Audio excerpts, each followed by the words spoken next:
So guys, today we're going to go over a kind of touchy subject, which I think is going to be kind of touchy for many people. And the topic is, and that question is, do I feel that you can only have a large family if you have a lot of money? And the answer to that is no, I don't think so. I think that we, in society, treasure money over we treasure and things over children and people.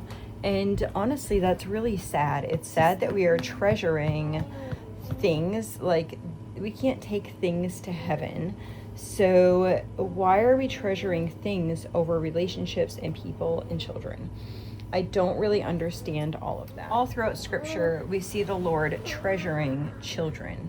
He's calling children a blessing. He's calling, he talks about generations. He's like giving things like generationally. He never is talking badly about children. He does talk badly about money, finances, and debt.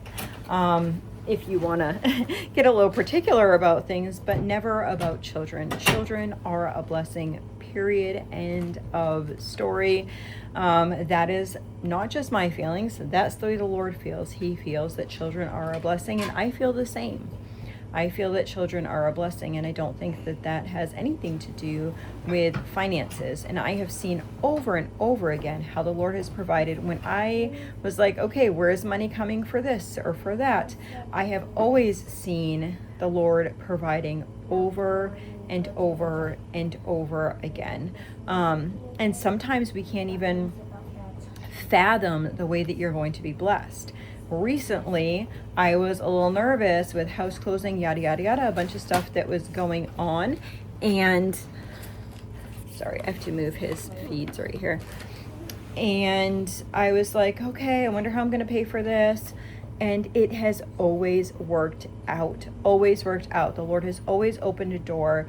He's always figured out a plan for our family. I think that if you are praying and living in faith, that He will do that and He will provide. That said, I feel like God gives us a certain amount of money and we need to be good stewards of that. We can't just go and blow money and waste money and expect that money is going to magically drop down from a tree. We have to be good stewards of that money.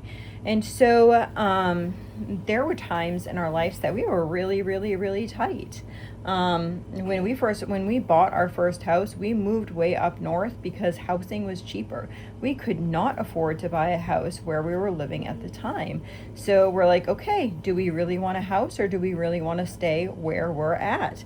And the answer at that time was we really wanted a house. So we literally packed everything up and moved 9 hours away from our home and decided that we were going to live there because we could afford to live there. So that's what we chose to do.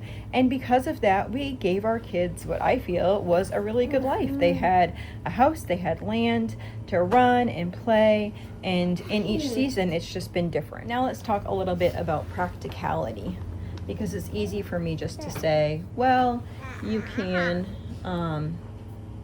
just have kids and not worry about it. I think that we need to be good stewards of our finances, and in that sometimes means that sometimes means that maybe we need to go with less. Please don't.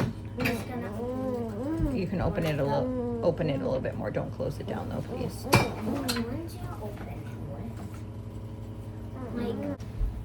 So no matter your season, you need to figure out and make yourself a budget. A lot of people and a lot of families are not on a budget. They just go to the store, they swipe their card, they just keep going, and they don't even realize what they're spending and where they're spending it.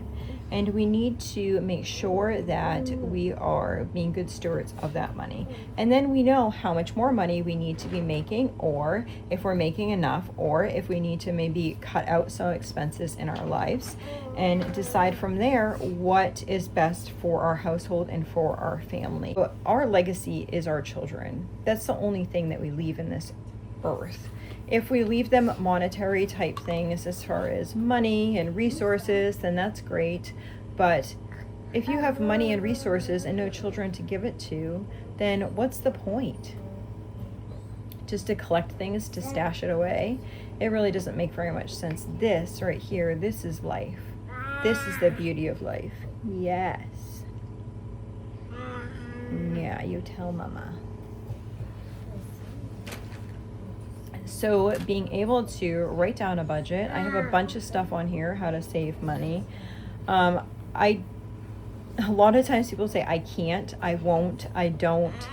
And I think that no matter what it is in life, I think that we need to stop telling ourselves that we can't, we won't, we don't, and tell ourselves, how can I? I tell my children this all the time. Oh, you can't climb that ladder? Okay, how could you climb that ladder? How could you do this? How could you do that? So you have a mindset that's totally different. You have a mindset that is, how can I, rather than I can't. Why are we teaching people to say, I can't, on a consistent basis? I know, you can do anything you want to do. I know. Because you're so smart. So we need to be telling ourselves and others that we can do this, and how are we going to do this? How are we going to get through a budget? And then if you kind of make things into a game, if you're making saving money into a game rather than being discouraged on all the things you can't do, I see it very often on my channel. If I say that I'm doing vacations or I'm doing a trip or something like that, a lot of times people will say, well, I can't do this, or we don't have money, or it must be nice. Well, I think it's more like a mindset of things, and I'm speaking from a point of, I was literally homeless before, so I don't want to hear, you don't know. I do know how it is. But in that state of being homeless, it was kind of like, you can also get into the mindset of, oh, poor me, feel bad for me, I can't do this, life's so hard on me. I could do the same thing. I think most of the people in this world could probably do the same thing. They could turn things around to make it to a feel bad type attitude, but I don't think that that's the heart that the Lord wants us to have. He wants us to have a heart of thanksgiving, and that's what he speaks about all in scripture, is having a heart of thanksgiving. So if we start turning those I can'ts or I want into thank you, Lord, for this, thank you, Lord, for that, and then looking for opportunities where we can save, where we can do whatever, and I almost make a game of it. It's almost like, okay, this is my budget, but if I can spend less, that would be great. Or how can I get that product less? Or which is the cheapest grocery store to buy this? And try to listen to other people, listen to different techniques of other people on how you can do those things. If you're homeschooling, maybe you don't need to spend thousands in curriculum. Maybe you need to look for free resources. Maybe you need to utilize your library.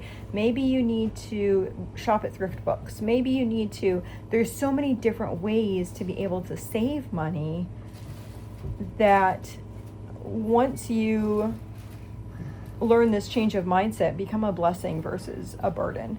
I don't think children are a burden, and I don't think children cost the, $30,000, $50,000 per kid per year. That's a bunch of baloney to get people not to want to have children. Don't listen to any of those statistics, and just focus on the next thing. Focus on the next step. Focus on, there's so many ways to cut costs if you're willing and able to cut costs. That is definitely for sure. So I hope this is an encouragement. So I hope to do a series that talks about ways to afford a large family, and that will just go over like practical tips for you guys. Anyhow, Mr. fell asleep, so we are gonna snuggle for a little while. I hope you guys have a blessed and wonderful day.